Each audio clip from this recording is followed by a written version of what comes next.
I love Shakespeare. I've been exposed to Shakespeare since I was a little bitty toddler of a thing, and I have been to England a lot, and in England it is standard practice to do Shakespeare outside because that's just how you do it. It's garden theater, it's outside, it rains, so what, you keep going. And I was lucky enough to grow up in that environment and really wanted to bring that to Rice. It's a gorgeous campus. That's sort of where the idea came from, and then Christina made it actually happen and applied for grants and luckily got the support, financial support backing, and picked the location, and it just tumbled and tumbled until it is what it is today. I have loved Midsummer. This is my 4th time directing Midsummer, and every time I've done it in a completely different place. And then when Susanna said, gosh, I'd really like to do a Shakespeare play outside, I was like, really? That would be really cool. And I was just walking along the beautiful campus one fall day, and I walked by Rice Gallery, and I saw these arches, and I said, wow, that kind of looks like it could be sort of Athenian, and what Shakespeare plays are in Athens? And then that got me to Midsummer.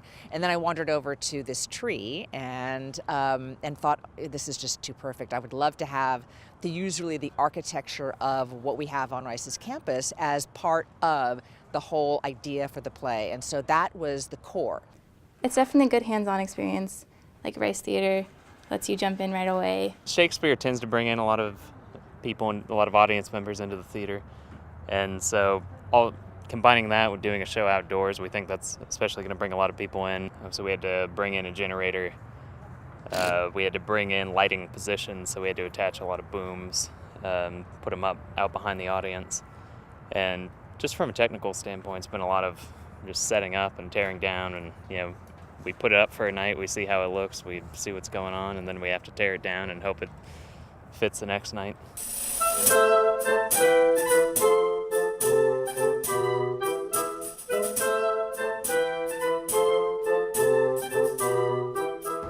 The raging rocks and shivering shocks shall break the locks of prison gates, and famous star shall shine from far and make and mar the foolish fates. Why art thou here? Come from the farthest steppe of India, but that, forsooth, the bouncing Amazon, your buskined mistress and your warrior love, to Theseus must be wedded, and you come to give their bed joy and prosperity. Most radiant Pyramus, most lily-white of you, of color like the red rose on triumphant briar, most brisky Juvenal, eke most lovely Jew, as truest Taurus that yet would never tire. I'll meet thee, Pyramus, at Ninny's tomb. Ninus tomb, man. Because I am so dwarfish and so low. How low am I, thou painted maypole? Speak, how low am I? I am not yet so low, but that my nails can reach into thine eyes. You mock me, gentlemen, let her not hurt me. Up and down, up and down. I will lead them up and down.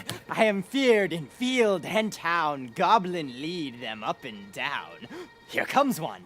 Where art thou, proud Demetrius? Speak thou now. Come, villain, drawn and ready. Where art thou? I will be with thee straight. Follow me to plainer ground. What, wilt thou hear some music, my sweet love? I have a reasonable good ear in music. Let's have the tongs and the bones. Or say, sweet love, what thou desirest to eat? Truly a peck of provender. I could want your good dry oats. Methinks I have a great desire to a bottle of hay. Good hay, sweet hay hath no fellow. I have a venturous fairy that shall seek the squirrel's hoard and fetch thee new nuts. I had rather have a handful or two of dried peas. But I pray you, let none of your people stir me. I have an exposition of sleep come upon me. Sleep thou, and I will wind thee in my arms. Fairies, be gone, and be always away. All for your delight, we are not here. that you should here repent you, the actors are at hand, and by their show you shall know all that you are like to know. This fellow doth not stand upon points. He hath rid his prologue like a rough colt. He knows not the stop. A good moral, my lord. It is not enough to speak, but to speak true. Indeed, he hath played on his prologue like a child on a recorder, a sound, but not in government. His speech was like a tangled chain, nothing impaired, but all disordered. So good night unto you all. Give me your hands if we be friends, and Robin shall restore amends. This role in particular, I've wanted to play Puck in A Midsummer Night's Dream for over a decade now, so this has been like a dream come true for my senior year, and I've really loved this. I'm a theater major, so getting to do this and get to perform the stuff that I want to do for the rest of my life here is, I mean, it's something I wouldn't have gotten anywhere else. It's so amazing. I've just noticed this year and this past semester how many collaborations can come from being a student at Rice, because I considered so many conservatories, but of course those conservatories don't have this interaction, and I'm just so interested in this idea of collaboration between artists. It's really amazing. It hasn't hit me yet. I'm a senior. This is my last show at Rice. I think 2 weeks from now I'm going to wake up and be like, it actually happened. I can't believe that happened, and I can't believe how groundbreaking it was, because we didn't even have a theater department 10 years ago. It's really exciting for us to get a little attention and to get our faces out there.